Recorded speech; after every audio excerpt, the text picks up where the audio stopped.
अस्सलाम वालेकुम स्टूडेंट्स।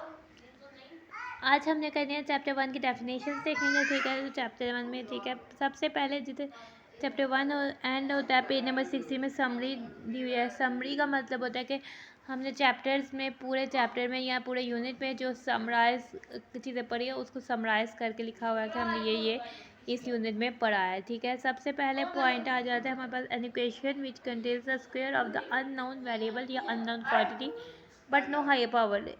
यानी कि कोई भी इक्वेशन है, इक्वेशन किसे कहते हैं जिसमें इक्वालिटी आती है, इक्वल आता है। ठीक है, और इक्वल्स के एक साइड में भी एक्सप्रेशन होता है और दूसरी साइड पे भी एक्सप्रेशन होता है और उसमें वेरिएबल्स यूज़ होते हैं। ठीक है, एन इक्वेशन एक इक्वेशन है विच कंटेन जो कि जिसके अंदर मौजूद होता है square of unknown variable quantity, यानी अननोन वेरिएबल या अननोन क्वांटिटी। एक्स को हम क्वांटिटी भी कह सकते हैं, अननोन क्वांटिटी जो हमें नहीं पता उसका स्क्वायर होता है। ठीक है, इन्वॉल्व।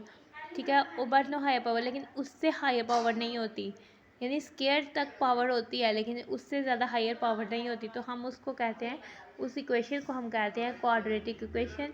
और इसका क्वाड्रेटिक इक्वेशन का दूसरा नाम है इक्वेशन ऑफ सेकंड डिग्री। ठीक है, ये सेकंड डिग्री पोलिनोमियल होता है। ठीक है, और इसे हम क्वाड्रेटिक इक्वेशन और इक्वेशन ऑफ सेकंड डिग्री कहते हैं। आगे से हमने ये पढ़ा था a second degree equation in one variable.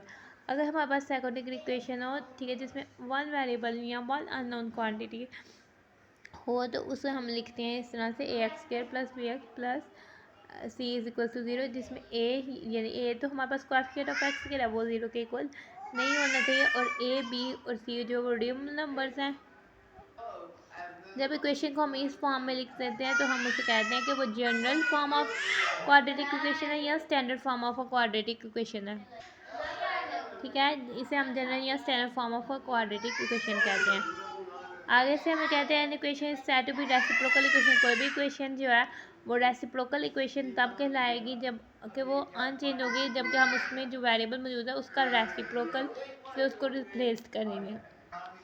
किसी भी क्वांटिटी का रेसिप्रोकल होता है उसके न्यूमिनेटर और डिनोमिनेटर को इंटरचेंज कर देना।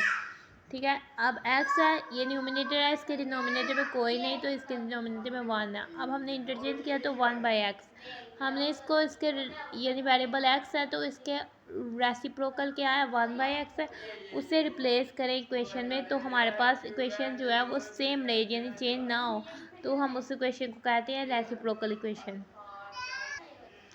ठीक है, इन एक्सपोनेंशियल इक्वेशंस यानी एक्सपोनेंशियल इक्वेशंस वो इक्वेशंस होते हैं जिसमें वेरिएबल्स जो होते हैं वो एक्सपोनेंट्स में आकर होते हैं, यानी वेरिएबल जो होते हैं एक्सपोनेंट्स में लिखे जाते हैं। एक्सपोनेंट्स हमारे पास जो होते हैं वो पावर्स होती हैं। ठीक है, उसमें हमारे पास वेरिएबल्स जो है वो पावर्स पे लिखे जाते हैं।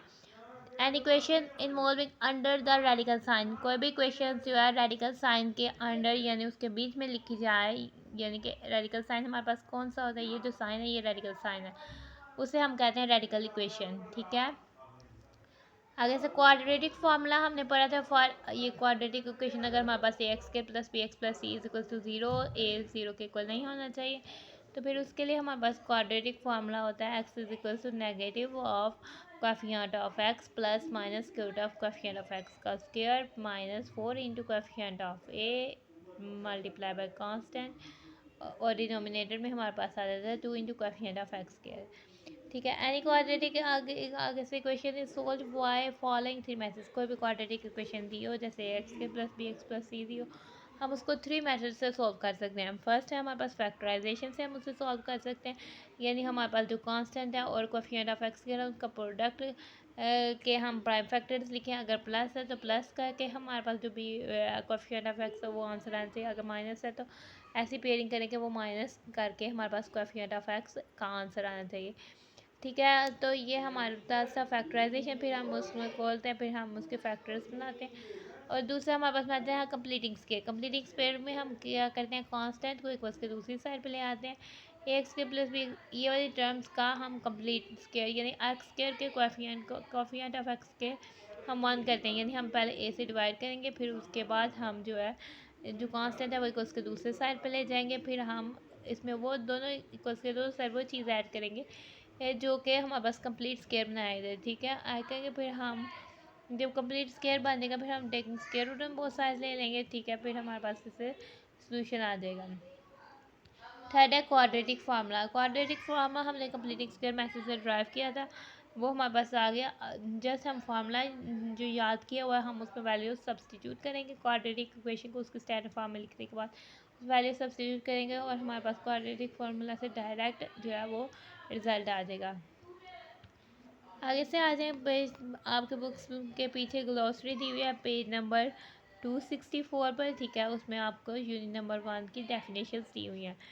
अगर आपसे पूछा जाए कि क्वाड्रेटिक इक्वेशन क्या होती है, ठीक है, N equation which contains the square of unknown quantity, ऐसी इक्वेशन जो जिसमें मौजूद होती है किसी अननोन क्वांटिटी का स्क्वायर या अननोन वेरिएबल का स्क्वायर, लेकिन उससे ज़्यादा कोई पावर नहीं होती, यानी क्यूब नहीं होती, 4 नहीं होती, उस इक्वेशन को हम कहते हैं क्वाड्रेटिक इक्वेशन।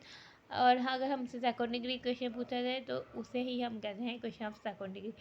और इक्वेशन ऑफ सेकंड डिग्री हमारे पास क्या होता है, अगर हमारे पास ए एक्स के प्लस बी ये हमारे पास इक्वेशन ऑफ सेकंड डिग्री है। ए 0 के इक्वल नहीं होता, b a b c real numbers होते हैं, ठीक है। और इस इक्वेशन को हम कहते हैं जनरल फॉर्म ऑफ या standard form of a quadratic equation.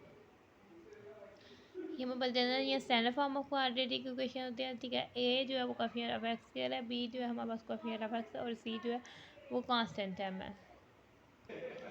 आगे से हम आ जाता है रेसिप्रोकल इक्वेशन, ठीक है। कोई भी इक्वेशन आती है हमें दी हुई है, वो रेसिप्रोकल इक्वेशन कब होती है, जबकि जिसके बीच जो वेरिएबल होता है हम उस वेरिएबल का रेसिप्रोकल लेकर उस इक्वेशन में इंटरचेंज करें। जैसे अगर एक्स वेरिएबल है तो हम एक्स को 1/x से रिप्लेस करें और इक्वेशन हमारे पास सेम आए, तो उसे हम कहते हैं रेसिप्रोकल इक्वेशन।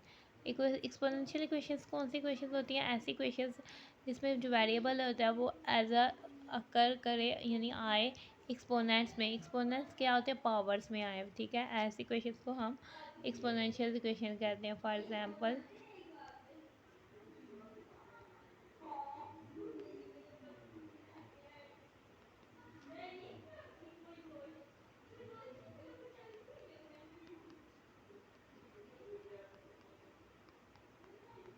ये भी हमारे पास एक एक्सपोनेंशियल इक्वेशन, अब कोई भी एग्जांपल लिख सकते हैं, ठीक है। आगे से हमारे पास आते हैं रेडिकल इक्वेशन। कोई भी इक्वेशन जो एक्सप्रेशन इन्वॉल्व करती है जो अंडर रेडिकल साइन होता है तो उसे हम कहते हैं रेडिकल इक्वेशन। फॉर एग्जांपल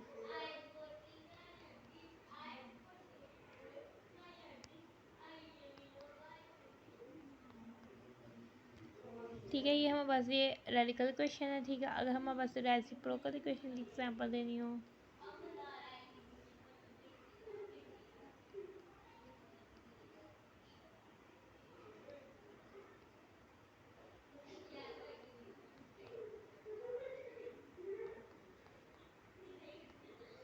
ये हमारे पास एक रेसिप्रोकल इक्वेशन है। इसी के साथ हमारे पास चैप्टर 1 की डेफिनेशंस होती हैं एंड, ठीक है। अगर आपको कुछ नहीं समझ आई तो आप कमेंट्स में पूछें। अगर आपको वीडियो अच्छे से समझ आई तो वीडियो को लाइक करें, चैनल को सब्सक्राइब करें। Thanks for watching and stay blessed.